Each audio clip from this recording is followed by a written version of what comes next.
fellowship with the Lord, and He gives you encounters, revelations about Himself and about other things, about yourself too, past, present, and future.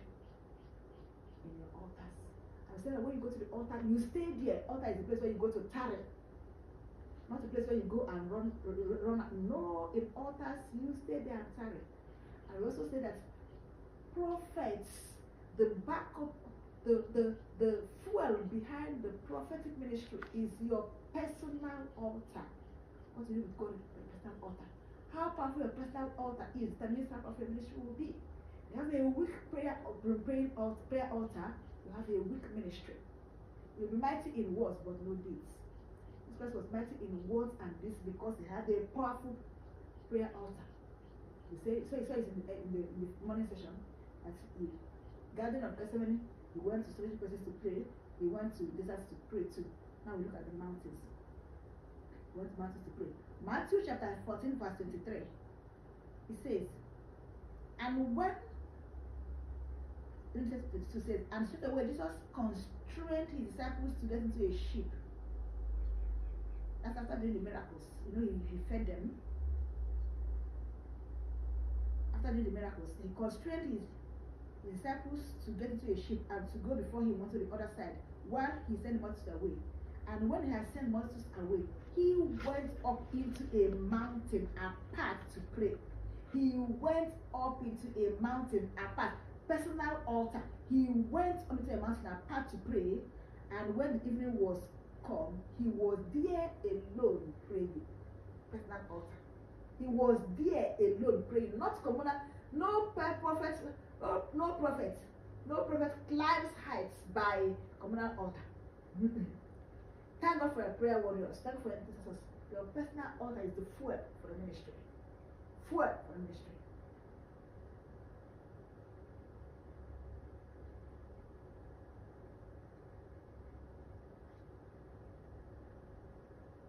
And when he went up into a mountain apart to pray, disciples were no longer there.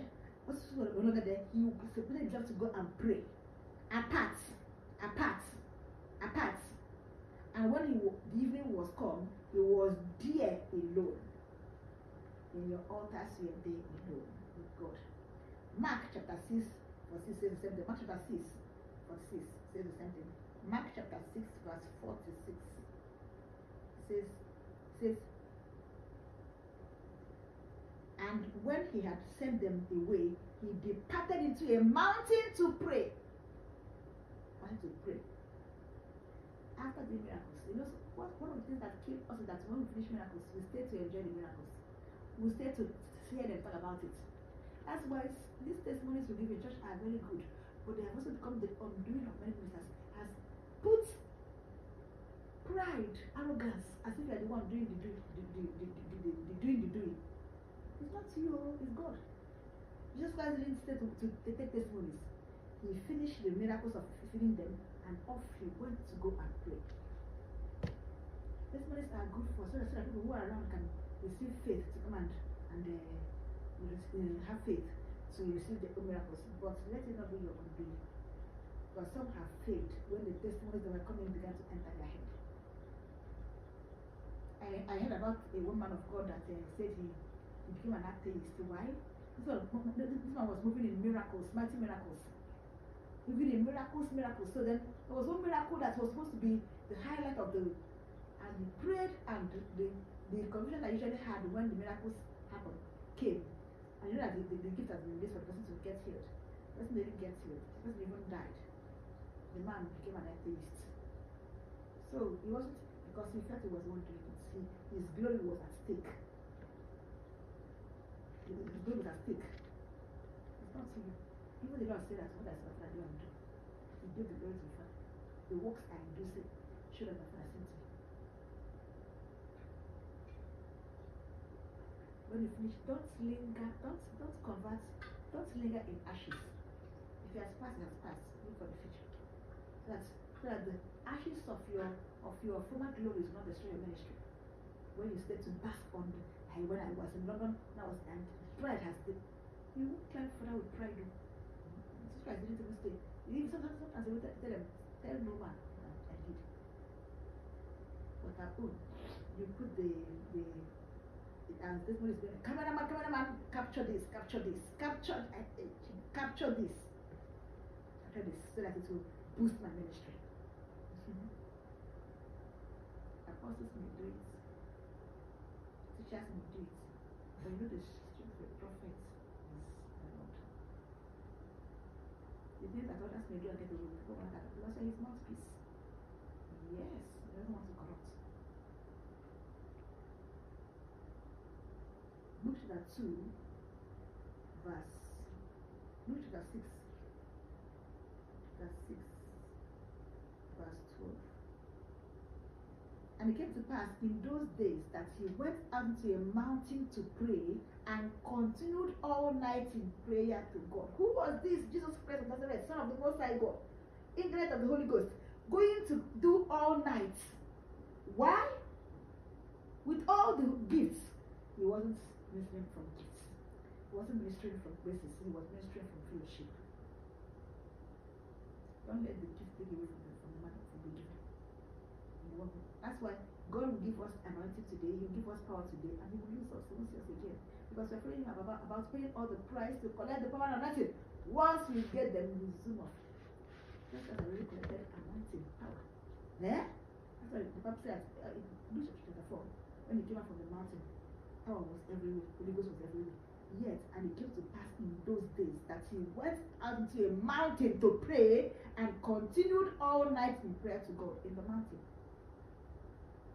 He went out to mountain to pray. He could have prayed in where he was. He could have prayed. Now we say that altar is marked by sacrifices. Sacrifices you make to go there, to execute it and come back. So the Son of the Most High will leave the comfort of his bedroom to go to a place where he could pray, to let the elections of what to do.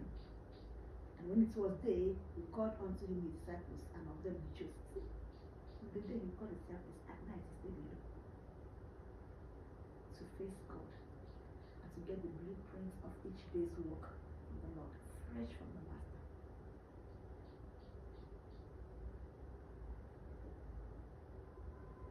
Luke chapter 9, from verse 28, it says, and it came to pass about 8 days after these things, he took Peter and John and James and went up into a mountain to pray. Went to a mountain to pray. As he prayed, he went to the mountain. So this place was the man that climbed mountains. Yes. He had altars in mountains. And it came to pass about 8 days after these things, he took Peter and John and James and went up into a mountain to pray, and he prayed, and fashion of his countenance was altered, and his raiment was white and glistening. You remember that's what happened to Moses. Moses went to the mountain, he came out, his face was glistening. This was went to the mountain, same thing. That's transfiguration, it's transformation. You are looking for, not come in your, yeah? It will not come in your, while you are charismatic. To come in your personal prayer closet with the Lord. The altars are raised for the Lord. And as he prayed, the fashion of his countenance was altered, and his raiment was white and glistening. And behold, there talked with him 2 men, which were Moses and Elijah, who appeared in glory and spake of his decease, which we should accomplish. Remember that in mountains you have encounters. When you stay in your mountains, you say that God is a rewarder of them that diligently seek him. He rewards those who come to their altars with him. God is a rewarder of those that put diligence in the seeking of him. Those who diligently, he appears to be far, but they said, anywhere I go, you will see you. You will see me when you from me with all your heart. Oh, that's all your heart, which we now say that on the normal prayer is not enough. I was making an altar. An altar is binding as a covenant. At that time, you are there with the Lord. Unless on issues that are pertains to life and death, very major issues, that's also we know the same way. What's coming out from? We'll be there.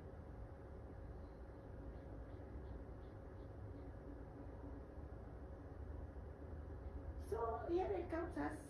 Moses was there, Elijah was there, but Peter and they that were with him, were heavy with sleep. He took them to the mountain to pray, and they were there sleeping. So some of us are sleeping when we go to our altars and stay there to sleep and come out and say, hey, we have prayed 5 hours, but you know you were sleeping, you are doing all through that night. The Lord himself took Peter, James, and John to the mountain. What did he take them there? Bible said that when it came to pass, about 8 days, he took Peter and John and James and went up into the mountain to pray. So they went with them to pray. Those other 9 disciples, apostles would say, hey, Peter and James are praying with the Lord. But not them, they were with the Lord, sleeping with the Lord.